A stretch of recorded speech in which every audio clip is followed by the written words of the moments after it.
আসসালামু আলাইকুম ওয়া রাহমাতুল্লাহ। আলহামদুলিল্লাহি রাব্বিল আলামিন ওয়াসসালাতু ওয়াসসালামু আলা রাসূলিহিল কারীম ওয়া আলা আলিহি ওয়া সাহবিহি ওয়া আহলি বাইতি আজমাইন। আন্দোলনরত আলদরের বিভাগীয় পর্যায়ের সমাবেশের শেষ সমাবেশ শাহজালাল শাহপরাণ হজরত সহ তাদের সঙ্গী ৩৬০ আউলিয়ার পুণ্য স্মৃতি বিজড়িত এই সিলেটের ঐতিহাসিক আলিয়া মাদ্রাসায় অনুষ্ঠিত হচ্ছে। আজকের এই সমাবেশের সম্মানিত সভাপতি, সম্মানিত অতিথিবৃন্দ, ৮ দলের শীর্ষ নেতৃবৃন্দ, স্থানীয় নেতৃবৃন্দ, প্রাণপ্রিয় সিলেটবাসী, সাংবাদিক বন্ধুগণ, আমি আজকের আমার বক্তব্যের সূচনায় আপনারা সবাই এসে আজকের এই সমাবেশকে আন্তরিকভাবে যেভাবে সফল করেছেন, অন্তরের অন্তঃস্থল থেকে আপনাদের সকলকে অভিনন্দন এবং মোবারকবাদ জ্ঞাপন করছি। যেহেতু আসরের আজান হচ্ছে, একটু পরেই নামাজ অনুষ্ঠিত হবে, কেউ না কেউ ইনশাআল্লাহ আজানের জবাব দেবেন। আমরা সংক্ষেপেই আমাদের কথা শেষ করব। আমাদের প্রিয় বাংলাদেশ ছোট্ট একটি দেশ, বিপুল জনসম্পদে পরিপূর্ণ। আফসোসের বিষয়, স্বাধীনতার ৫৪ বছর এক এক করে চলে গেছে, বাংলাদেশের মানুষ সম্মানের সাথে মাথা উঁচু করে দাঁড়াতে পারেনি। কারণ বর্গীরা চলে যাওয়ার পর দেশের ভিতরের চিল যারা ছিল, সেই চিলগুলা ছৌ মেরে জনগণের সম্পদ নিয়ে চলে গেছে।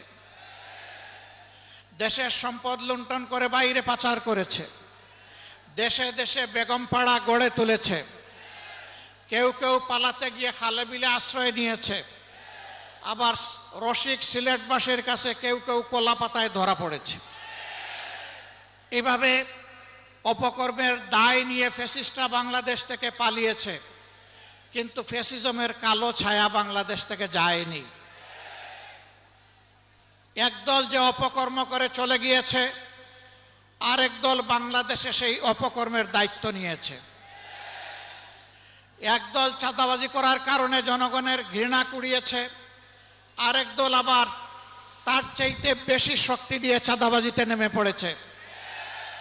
একদল দখলদার বনতে গিয়ে জনগণ তাদেরকে প্রত্যাখ্যান করেছে, আরেক দল বেপরোয়া দখলদার হয়ে উঠেছে।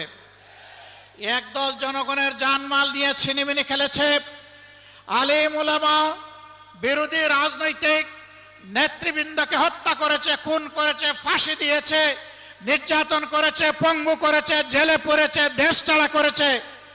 আরেক দল ঠিক একই পথ ধরেছে, এমনকি নিজেদের মধ্যে মারামারিতেও নিজেদেরকে শেষ করে দিচ্ছে। সংগ্রামী বন্ধুগণ, দফায় দফায় এত রক্ত, এত ত্যাগের পরে দেশবাসী কি আশা করেছিল? দেশবাসী আশা করেছিল অতীতের অপকর্মের যে পরিণতি, এইটা থেকে শিক্ষা নিয়ে রাজনীতিবিদরা নতুন রাজনীতি শুরু করবেন। কিন্তু আমরা দুঃখের সাথে দেখতে পাচ্ছি একদল সেই পুরাতন ধারায় পড়ে আছে।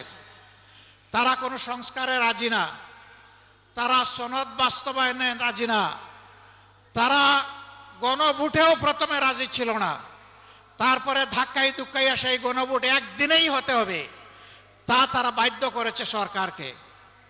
এখন আবার কোথাও কোথাও আমরা ক্ষীণ সুর শুনতে পাচ্ছি, যারা এতদিন নির্বাচনের জন্য নির্বাচন করে জনগণকে বেহুশ করে তুলেছিল, এখন তারা ভিন্ন সুরে কেউ কেউ কথা বলতে শুরু করেছেন।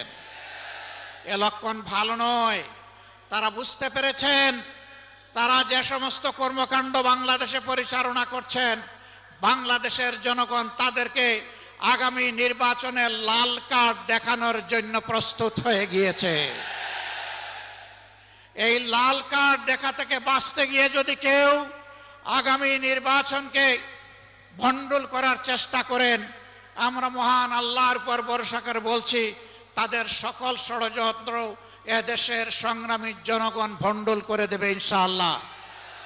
কেউ যদি আবার চিন্তা করেন জনগণের সমর্থন পাব না, তাহলে বাঁকা পথে প্রশাসনিক কুর মাধ্যমে আমরা নির্বাচনের ক্রেডিট হাইজ্যাক করব, তাদেরকে বলবো বন্ধু সেই সূর্য ডুবে গেছে, এই সূর্য আর বাংলাদেশে উঠবে না।